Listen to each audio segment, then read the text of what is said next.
Today, we're diving into a tale where power meets vulnerability and obsession transforms into something far deeper. Get comfy, this is one story you won't want to miss. Night fell over New York in a hush of twilight lavender, painting the city in quiet hues of gold and gray. The skyline shimmered like a necklace of stars stretched across the earth.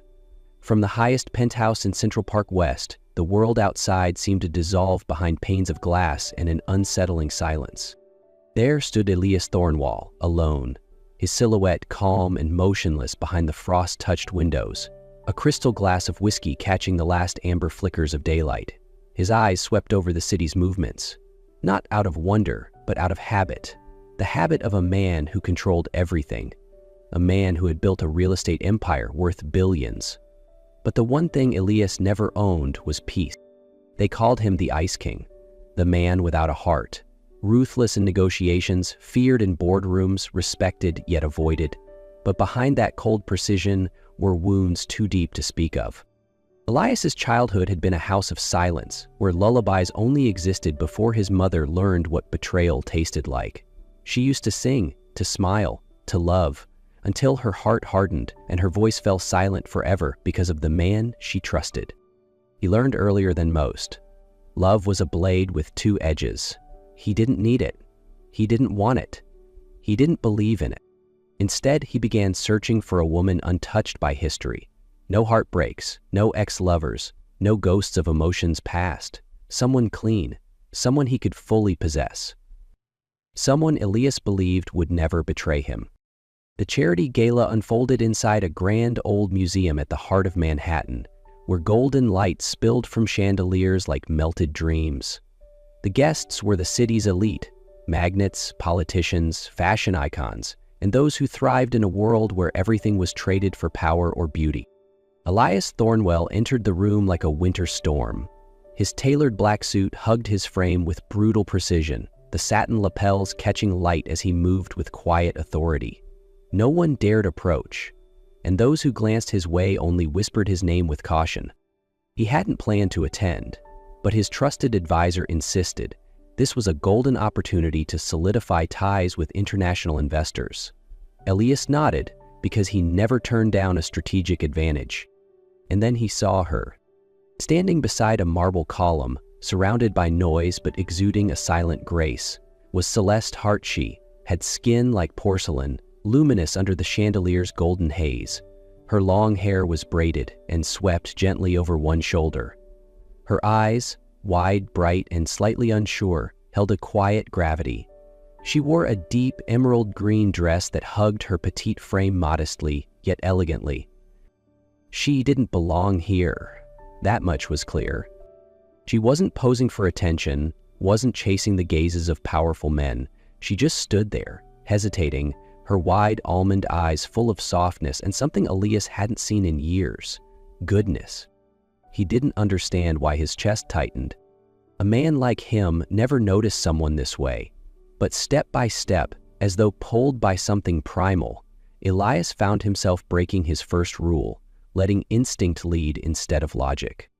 And when Celeste's gaze lifted and met his, time faltered. "Excuse me, are you waiting for someone?" His voice low, calm, though his eyes read her like a contract. Celeste turned, startled. "No, just looking around a little," she replied softly, a nervous smile fluttering across her lips. Silence stretched between them. A tension unfamiliar to Elias began to hum in the space between their breaths. Not danger, but something unknown. Something real. He studied her, every blink, every movement, and right there, in that charged moment, a decision formed inside him. She was the one. The woman he wanted. The woman he would have, no matter what. Elias couldn't shake her image from his mind. The more time passed, the deeper it rooted, like a stain he couldn't scrub clean. He didn't understand why, and certainly wouldn't admit it, but every hesitant smile, every nervous glance from Celeste at the gala had carved itself into his memory. 3 nights later, Elias ordered a background check. It didn't take long. A complete file on Celeste Hart sat on his desk by morning. A senior art student, juggling two part-time jobs, one at a corner cafe, another at a tailor's workshop, trying to pay her mother's hospital bills and keep her younger brother in school. Her family drowned in debt. The apartment they lived in was crumbling. She wore softness on her face, but carried a world on her back. Elias read every word, his eyes darkening. He knew exactly what needed to be done. That evening, as the rain poured outside, Celeste heard the doorbell ring. She opened the door and froze. "What are you doing here?" she whispered. He didn't answer right away. He simply lifted the box and opened it. "Marry me," he said, voice low. "I'll fix everything." Celeste stepped back, her eyes wide. "I'll cover your mother's medical bills, your brother's school, clear every debt. In return, you'll be my wife." Her heart twisted painfully. This wasn't love. It wasn't a childhood dream of white dresses and flowers. This was a transaction, a price for her family's survival. And she knew she had no other choice. "All right," she said softly, eyes cast downward. "I agree."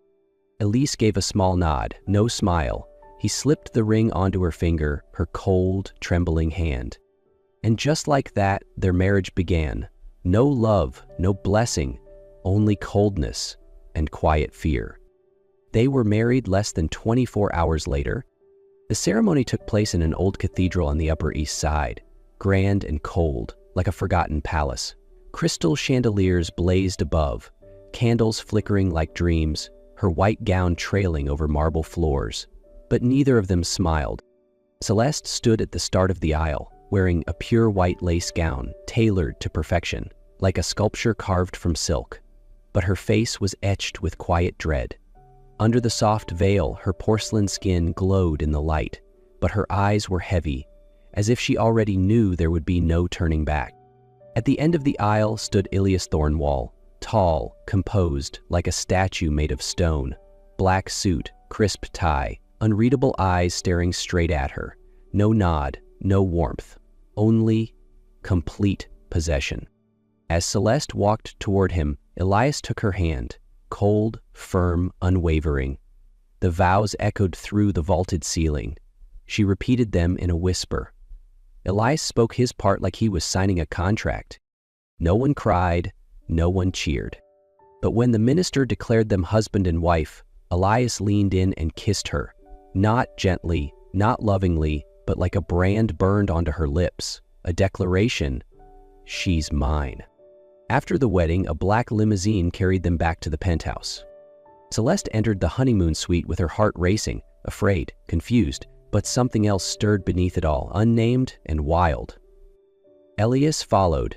He didn't speak. He simply walked forward, lifted her veil with one hand, his fingers brushing the curve of her spine through lace. "You're mine now," he whispered. And when he kissed her under the velvet shadows of the penthouse, the ice began to thaw, slowly, achingly, like a storm melting into spring. After that burning wedding night, something shifted, not outwardly, but in Elias's eyes. He was no longer a man who watched. He guarded. Celeste could feel it. Every morning when she opened her eyes, Elias was already awake, watching her from across the bed. He said nothing, just stared. Those dark, unreadable eyes held something else now. Obsession. He began rearranging his schedule, canceling meetings just to stay home and watch her paint. He never asked her to quit anything, but he never gave her true freedom either. Whenever she left the room, Elias knew where she went. If she smiled at the doorman, he'd be cold to her all day. If she received a message from an old friend, that phone would be gone by morning. Celeste began to fear his silence. He never raised his voice, never gave direct orders, but his presence controlled everything. "Are you watching me?" she once asked, gently, while standing near the window. Elias didn't deny it. He simply stepped closer, wrapped his arms around her waist from behind, holding her like porcelain. "You're mine," he whispered. "I don't share." The words made Celeste's heart race, not with romance, but with something deeper. Something primal. What is love? Protection or prison? She didn't know, But the way Elias's gaze clung to her like a chain she couldn't remove told her one thing: she no longer belonged to herself. Celeste didn't know when Elias started being gentle, but she knew she had started waiting for his eyes each morning. The quiet tenderness Elias was learning, in whispers, in small habits, would soon be tested by something that tore through their fragile peace. It was the debut of the Celeste Collection, a show she had designed and organized herself, with Elias quietly supporting her every step. She stepped onto the runway in a cream-white dress, her smile blooming under the bright lights. Elias sat front row, his gaze warm in a way it had never been before. Until the lights went out. A small explosion crackled backstage. Screams echoed through the venue, and everything shattered. Celeste collapsed on stage, motionless, her white dress now stained with blood. Elias rushed forward like a man possessed. Sirens, medics, chaos, the world blurred around him. And Elias, the man once cold as iron, sat frozen on a hospital bench, face buried in trembling hands. He had once moved markets with a single call, destroyed empires with one command, but now Elias Thornwell could do nothing but beg. "Please, don't take her from me," he whispered, forehead pressed to Celeste's cold hand when they let him into the room. "Please, just this once." For the first time in his life, Elias knew what it meant to be truly powerless. And in that moment he realized, if Celeste didn't wake up, everything he'd built would mean nothing. Celeste opened her eyes to a pale morning glow, the steady beep of monitors in her ears, the sterile scent of antiseptic surrounding her. Everything was a blur, until one familiar face came into focus. Elias. Eyes bloodshot, beard unshaven, his hand tightly wrapped around hers. "Celeste," he gasped as though taking his first breath in days. "You're awake." For the first time, she saw Elias cry, not from rage, not from frustration, but raw human grief. He sat beside her, gripping her hand as if letting go would shatter him. "I've always believed control was the only way to avoid pain," Elias whispered. "But the moment I saw you unconscious on that stretcher, I realized I was the one trapped all along." She looked at him, weak but aware, eyes filled with quiet recognition. "I thought if you were mine, untouched, flawless, then maybe you wouldn't hurt me. But the truth is, that was a scar I carried from my mother." He paused, exhaling. "I watched her break for a man who never deserved her. I swore I'd never let love make me weak like that. I was afraid to love." Celeste lifted her hand with effort, gently cupping his cheek. "Elias, I'm not your mother, and you're not your father."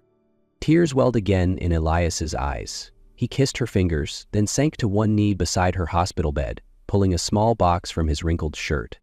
"This time it's not fear, not obsession. It's love, Celeste.